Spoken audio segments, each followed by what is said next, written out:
I would like to next introduce the first-year class president, Michael Moody, and call on him to respond to the challenge set forth for the class of 2012.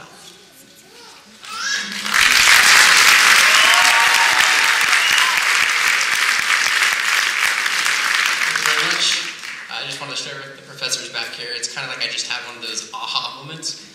And we're learning all these different, for those who don't know, we're learning all these different diseases and symptoms and different things like that in our classes. And it wasn't until this moment that I finally understand xerostomia and tachycardia.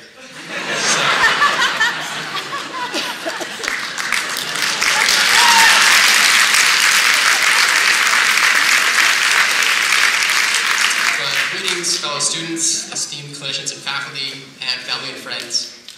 I'm honored to speak to you this evening at this special occasion as we're formally inducted into the dental profession. To my fellow students, if your families are anything like mine, they're extremely proud of you, and maybe even a little bit relieved to see you sitting here tonight, and this is probably the best time to ask them for money.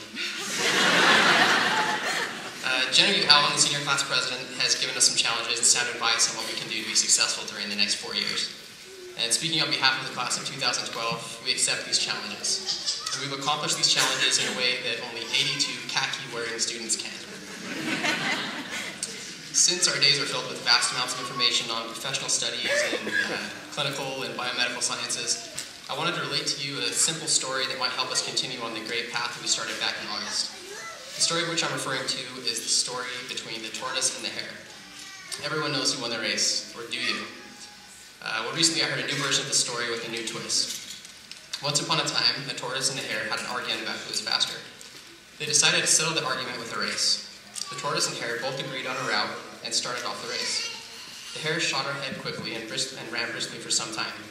Then, seeing that he was far ahead of the tortoise, he thought that he'd sit by a tree and relax before continuing the race. He sat under the tree and soon fell asleep. The tortoise, plodding along, overtook him and soon finished the race, emerging as the undisputed champion. When the hare woke up, he realized that he'd lost the race. And this is the version of the story that we've all grown up with. But recently I heard a more interesting version of this tortoise and hare story. It continues. The hare was disappointed of losing the race, and he did some soul searching. He realized that he'd lost the race only because he'd been overconfident, careless, and lax. If he had not taken things for granted, there's no way the tortoise could have beaten him. So he challenged the tortoise to another race, and the tortoise agreed.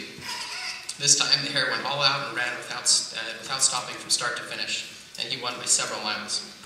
But the story doesn't end here. The tortoise did some thinking this time and realized that there's no way he can beat the tortoise the way the race was currently formatted. So he thought for a while, and then he challenged the hare to another race but on a slightly different route, and the hare agreed. The tortoise and hare started off. In keeping with his self-made commitment to be consistently fast, the hare took off and ran at top speed until he came to a broad river. The finish line was a couple of kilometers on the other side. The hare sat at the riverbank wondering what to do. In the meantime, the tortoise trotted along, got into the river, swam to the opposite bank, continued walking, and finished the race. The story still hasn't ended. The tortoise and the hare by this time had become pretty good friends, and they did some thinking together. Both realized that the last race could have been run much better. So the tortoise and hare decided to run the last race again, but this time to run as a team. They started off, and this time the hare carried the tortoise to the riverbank. There, the tortoise took over and swam across the river with the hare on his back.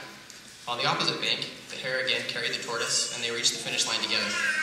Both the tortoise and hare felt a greater sense of satisfaction than they felt earlier. Some of you may be thinking, what's the point of the story? We're talking about animals. So, what is the moral of the story? The moral of the story is that it's good to be individually brilliant and to have strengths and talents. But unless we're able to work together as a team and harness each other's strengths, we will always perform below par because there will always be situations in which we will do poorly and someone else will do well. Teamwork involves situational leadership, letting the person with the relevant strengths and talents for a situation take the lead. A quote I really like comes from Norman Scheidel, who said, "A group becomes a team when each member is sure enough of himself." Sorry, I just lost my place. Let me start over.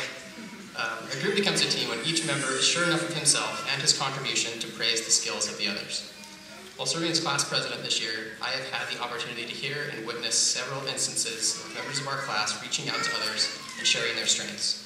It is things like this that have contributed to the great successes of our class so far. There are a few more lessons to be learned from this story. Note that neither the tortoise nor the hare gave up after their failures. The hare decided to work harder and put in more effort after his failure.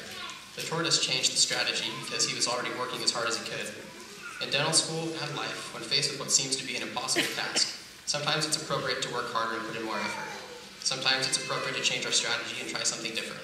And sometimes it's appropriate to do both. Another lesson the story can teach us is the vital lesson in teamwork. When we stop competing against a rival and instead start competing against the situation, we perform far better.